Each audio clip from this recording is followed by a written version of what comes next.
আরেকজন দেখছেন যে তার মায়ের সাথে হয়তো দীর্ঘদিন পর তারা স্বজনদের সাথে আসলে আমরা আসলে জানি না যে কে, আমরা একটু হয়তো জানতে চেষ্টা করব।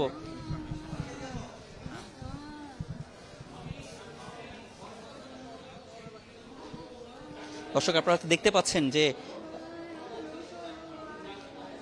স্বজনরা তাকে কাছে পেয়ে, স্বজনদেরকে কাছে পেয়ে যে আবেগ আপ্লুত হয়ে পড়েছেন, সেই বিষয়টা আমরা হয়তো দেখতে পাচ্ছেন। কারণ হয়তো স্বজনরা ভেবেছিলেন যে তাদের আর স্বজনদেরকে যারা এখানে আটকে ছিলেন বা শাস্তি পেয়েছেন তাদের আসলে মুক্ত হওয়ার যে বিষয়টি সেটা আসলে অনেক কঠিন ছিল। সেই জায়গাটা এটা উনি আপনার কি হয় যদি একটু বলতেন। আমার ছেলে, একমাত্র ছেলে আমার, অনেক কষ্ট করে ছেলেকে বিদেশ পাঠাচ্ছে। আমার 4টা মেয়ে, ওনার বাবে শ্বাসবাস করে।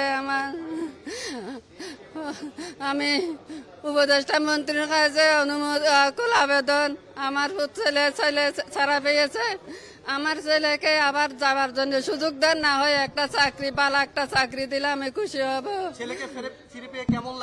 আমার অনেক খুশি লাগছে, আমি অনেক দোয়া করছি। উনি গেছে যে 7 মাস হাটওয়ার্ডের দোকানে চাকরি করতো। একটু বলেন যে কি আপনার কেমন লাগছে আসলে, যদি বলতেন।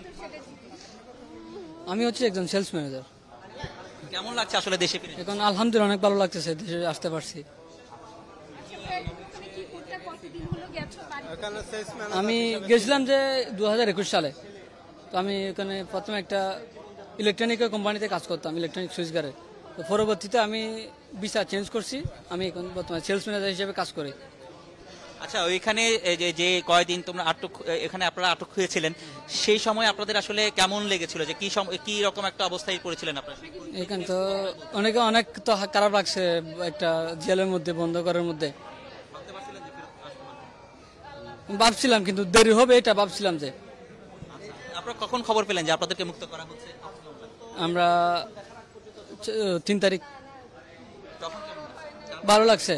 ও আমাদের এম্বাসি গেছিল, এখানে এম্বাসি গেছিল, এখান থেকে আরো অনেকজন মানুষ গেছিল শুনছিলাম। আমার নাম মেহেরাজউদ্দিন হাটাজারি। একটু আপনি কি ওনার পিতা? আমি একটু আপনার স্বজনদের সাথে একটু কথা বলতে চাই। আপনার সন্তানকে কি আপনারা এভাবে ফিরে পাবেন, বা এই যে সেটা কি আপনারা ভাবতে পেরেছেন কিনা? না, এটা তো আমি ভাবতেও পারি না যে আমাদের সন্তান ফিরে আসবে। আমি শুনছি 10 বছরের সাজা হয়েছে, 10 বছর সাজা শেষে দেশে ফিরতে পারবে, না হয় ফিরের কোনো ইয়া ছিল না। তবে আমি মাননীয় উপদেষ্টা মণ্ডলী এবং যারা সহকারী আছে সবাইকে ধন্যবাদ জানাচ্ছি, যেহেতু আমাদের ছেলেরা যারা ওখানে অ্যারেস্ট হয়েছে কোটা আন্দোলনের সময় সবাইকে যে দেশে ফিরিয়ে আনছেন, হ্যাঁ, এর জন্য অসংখ্য ধন্যবাদ। এবং ধন্যবাদ জানাচ্ছি যে আপনারা যারা সাংবাদিকেরা আছেন, আপনারা বারে লাইভ করছেন, বিভিন্ন ধরনের কষ্ট করছেন, ওই জন্য আপনাদেরকে অসংখ্য ধন্যবাদ। ওই লাইভের কারণে আমাদের ছেলেরা আজকে এখানে দেশের মধ্যে ফিরে এসেছে। আমরা কি পাইছি এটা ভাষায় প্রকাশ করা যাবে না, যেহেতু আমার ছেলেকে আমি নিজেও ফিরে পাইছি।